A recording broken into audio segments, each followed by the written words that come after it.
मीरा भाईंदर में बिगड़ती व्यवस्था, अस्पताल, स्कूल, लूटती बिजली कंपनियां, चौपट होते रोजगार। आखिर इस शहर की व्यवस्था को कैसे संभाला जाए ये किसी की समझ में नहीं आ रहा है। इसी बात को लेकर सादिक पाशा सीपीआई से, सुखदेव बनमनसी आम आदमी पार्टी से, यहाँ के मनपा आयुक्त से एक संयुक्त साझा मोर्चा निकालकर मिलने गए और पूछे उनसे सवाल। सवाल नंबर 1, मनपा में स्वास्थ्य सुविधाओं की कमी है, वेंटिलेटर की कमी है, ऑक्सीजन बेड्स नहीं है। आखिर उसका जवाबदार कौन है? कब उनको सुविधाएं मिलेगी आम लोगों को? स्कूलों द्वारा फीस न भरने पर बच्चों को स्कूल से निकाल देने जैसी धमकी दी जाती है। फीस न बढ़ाने की मांग को लेकर कई प्रदर्शन किए लेकिन कोई फायदा नहीं हुआ। कोरोना माफिया प्राइवेट अस्पतालों की मनमानी लूट जारी है। कोरोना के इलाज के नाम पर वसूल रहे लाखों रुपए।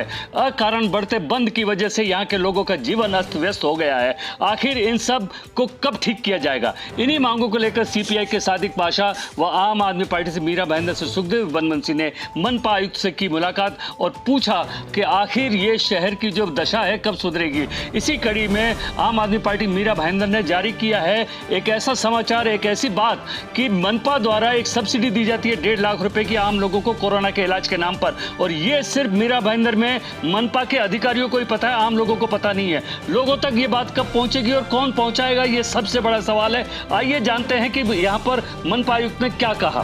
जो आप लड़ रहे हैं, तो अभी आपने जो साझा एक प्रोटेस्ट किया है आम आदमी पार्टी के साथ, आयुक्त से मिलने के बाद में क्या उनका क्या आश्वासन रहा, उनका क्या रवैया रहा कि ये जो हालात हैं उस पर उन्होंने कोई ऐसा संज्ञान लेने की बात कही है या जिससे तुरंत लोगों को कुछ आराम मिले?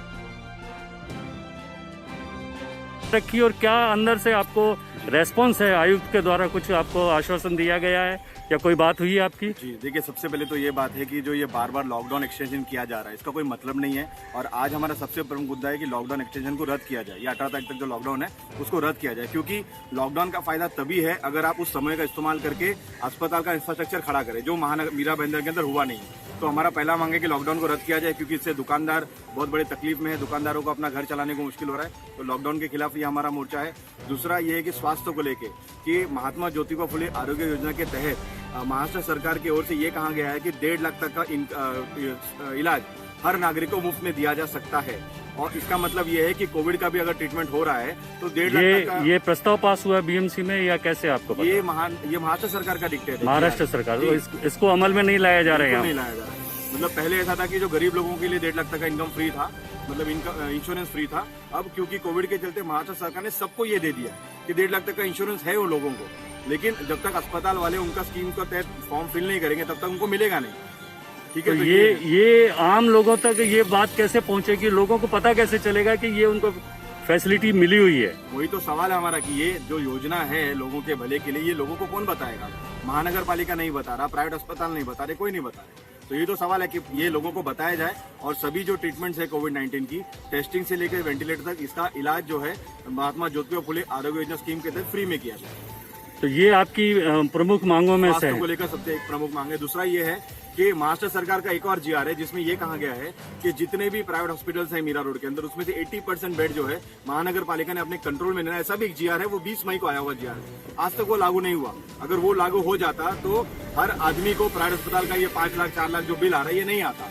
तो हमने एक सिंपल सी चीज मांगी है महानगर पालिका के कमिश्नर से कि हर रोज शाम को हमको एक बुलेटिन चाहिए जिसमें आप ये हमको बताएंगे कि मीरा भाईंदर के अंदर कितने बेड है खाली, ऑक्सीजन वाले बेड कहाँ पर है खाली, ताकि किसी को जरूरत पड़े तो अस्पताल में जाके उस बेड में जाके एडमिशन ले सके। उसी तरीके से वेंटिलेटर की सूचना भी लोगों को बताया जाए कि कहाँ पर वेंटिलेटर खाली है, ताकि वेंटिलेटर की जरूरत पड़े तो लोग जा सके। छोटी छोटी जो हम तो कुछ नया मांग ही नहीं रहे, हम वही मांग रहे जो कानून महाराष्ट्र सरकार ने पास किया, उसी को तो इम्प्लीमेंट करने की बात कर, वो इम्प्लीमेंट कर नहीं रहे।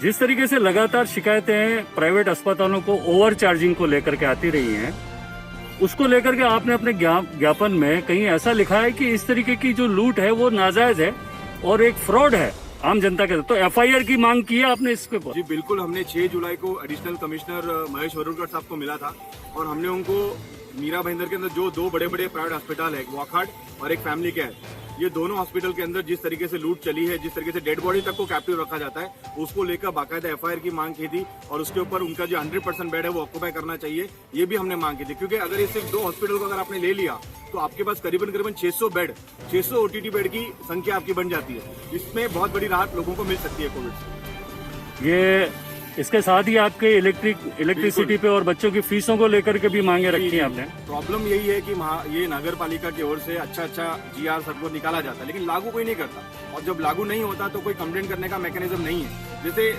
स्कूल को लेकर इन्होंने निकाला है सर्कुलर, इन्होंने स्कूल को बोला है कि जबरदस्ती आपको फीस नहीं वसूलना है। इन्होंने स्कूल को बोला है कि फीस आपको कम करनी है क्योंकि इंफ्रास्ट्रक्चर ये सब यूज नहीं हो रहा। इन्होंने टीचर्स की सैलरी पे करने के लिए सब बोला हुआ है स्कूल को, महानगर पालिका ने बोला है, पर कोई भी स्कूल ऐसा नहीं है जो जबरदस्ती लोगों को परेशान नहीं कर रहा है। तो ये है कि महानगर पालिका जिस तरह से रोजाना जो अपना अपडेट देता है कि कितने लोग ठीक हुए, कितने लोग बीमार हुए, कितनी टेस्टिंग हुई, तो हम चाहते हैं कि रोजाना की बुनियाद पर ये भी बताया जाए कि किस हॉस्पिटल्स में कितने जो है बेड खाली हैं। जी सलीम भाई, कहिए क्या कहना है आपको। एक तो मेरी 2 शिकायतें हैं जी कि आम इंसान अब कैसे जिए। जी बार बार लॉकडाउन लगातार लॉकडाउन, कारोबार ठप पड़ा हुआ है। जी और जितना बर्दाश्त करना था उतना बर्दाश्त किए, लेकिन अब बर्दाश्त से बाहर हो रहा है। ऊपर से ये अडानी का बिल, ये देखिए कितना बिल आया, कितना बिल है? ओके 28,000 का बिल है। आप देख सकते हैं ये 28,000 एक कॉमन आदमी के घर का बिल है। तो इससे आप अंदाजा लगा सकते हैं कि क्या स्थिति मीरा भाईंदर के अंदर आम लोगों की हो चली है और कहीं इसकी सुनवाई नहीं होती। आम आदमी पार्टी के सहयोग सुखदेव बनबंसी से कि आयुक्त ने कि उन्हें क्या आश्वासन दिया और आने वाले समय में ये जो सारी आपकी मांगे थी उस पर वो क्या अमल करने वाले। जो सबसे बड़ी शिकायत आ रही थी हॉस्पिटल्स के, प्राइवेट हॉस्पिटल्स को लेके, जिसमें उन लोगों जो फीस है वो बहुत ज़्यादा ले रहे थे। कोविड पेशेंट के फीस इतने थे कि एक साधारण इंसान जो है वो मीडियम क्लास वाला भर नहीं सकता है। अभी हमने देखा है कि उसमें 7-7 लाख रुपए जो है वो फीस हॉस्पिटल ने चार्ज किया है। तो ऐसे में हमने कमिश्नर से मिलकर यही बात की थी कि जब 80% बेड प्राइवेट हॉस्पिटल्स में भी अगर अवेलेबल है, जो नगर पालिका को हस्तगत करना है, अपने अधिकार में लेना है, तो ऐसे हॉस्पिटल्स इतने ज़्यादा बिल लगा रही है वो कहीं ना कहीं गलत है। और इसी के ऊपर हमने उनको एक निवेदन दिया कि सारे बेड जो है वो अपने अधिकार में लिए जाएं। साथ ही हम देख रहे हैं कि बहुत से पेशेंट ऐसे हैं जिनको वेंटिलेटर की ज़रूरत है, ऑक्सीजन बेड की ज़रूरत है, पर उनको समय पे नहीं मिल रही है। वो हमसे सहायता फ़ोन पर मांग रहे थे और हम इसको सही तरीके से आगे फॉरवर्ड नहीं कर पा रहे थे। तो हमने इस बार कमिश्नर से कहा है कि वो डेली जैसे अपडेट आती है पेशेंट की, वैसे वो अपडेट दें कि कितने बेड कौन से हॉस्पिटल्स में खाली है, और डेली का डेली ये अपडेट होना चाहिए, जिसके कारण अगर कोई पेशेंट है तो उसे हॉस्पिटल्स में इमरजेंसी में एडमिट करने के लिए आसानी से बेड अवेलेबल हो सके। दूसरी बात है कि हमने और एक कमिश्नर से इसके ऊपर बात की कि जिस महात्मा फुले आरोग्य योजना जो है उसके अंतर्गत जो सुविधाएं सरकार ने कह रखी है कि इस योजना के अंतर्गत कोविड पेशेंट का भी इलाज हो सकता है, तो ऐसे में जो साधारण लोग हैं उनको इसका लाभ नहीं मिल रहा है। और उसको कमिश्नर ज़्यादा से ज़्यादा लोगों तक इस बात को पहुंचाए कि भाई ये योजना के अंतर्गत तक कोविड जो है उसको भी कवर कर सकते हैं। तो जो 1.5 लाख या 2 लाख का जो उनको इससे इलाज के लिए सुविधा मिलनी है वो आम जनता को मिले, इसी के लिए आज हमारी कमिश्नर से बात हुई थी और ये सारी बातों को कमिश्नर ने माना। एक मीरा भाईंदर में लगातार शिकायतें आ रही थी अस्पतालों का ओवरचार्ज का, जिसमें एक अस्पताल का तो ऐसी घटना सामने आई थी कि उन्होंने डेड बॉडी रख ली थी और कहा था कि 2.5 लाख रुपए भरिए तो हम देंगे। तो बहुत सारे उसके बारे में कोई बात हुई आपकी और उन्होंने क्या आश्वासन दिया आयुक्त ने आपको? आयुक्त ने एक ऑडिट कमेटी बनाई है जिसके अंतर्गत पहले ऑडिट होगी बिल की, और बिल ऑडिट नगर पालिका करने के बाद ही अब लोगों को वो बिल देना है। दूसरी बात है कि जो बॉडी डेथ, जो जिस भी पेशेंट की डेथ हो जाती है उसके बॉडी को रोका ना जाए, उनको इमीडिएटली बॉडी उनके परिजनों को मिलना चाहिए, क्योंकि आज के समय में आर्थिक परिस्थिति सभी की खराब है। 3-3, 4-4 महीने हो चुके हैं लॉकडाउन को, लोगों के पास काम धंधे नहीं है, लोग परेशान हैं। तो ऐसे में हॉस्पिटल भी अपना बड़ा दिल करके जो सेवा भाव है उसको दर्शाए और ऐसे बॉडी को रिलीज करें, ये भी बात हमने रखी है। अभी तक मीरा भाईंदर मनपा के पास पर्याप्त मात्रा में ऑक्सीजन बेड नहीं है। पिछले 4 महीने हो गए कोरोना की जो महामारी फैले हुए, महानगर पालिका ने अपनी तैयारी नहीं की है। वेंटिलेटर की कमी है, ऑक्सीजन, जबकि कोरोना में यही 2 चीजें बहुत इंपॉर्टेंट है, ऑक्सीजन बेड और वेंटिलेटर। दूसरी हमारी ये मांग थी कि जो प्राइवेट हॉस्पिटल, आजकल जो प्राइवेट हॉस्पिटल है ये कोरोना के नाम पर जो आम जनता है उनसे लाखों रुपए लूट रहे हैं। वो एडमिट कर लेते हैं और लाखों रुपए का बिल उनको भरना पड़ता है। मजबूरी में गहने बेचकर आम आदमी अपने परिवार का इलाज करा रहा है।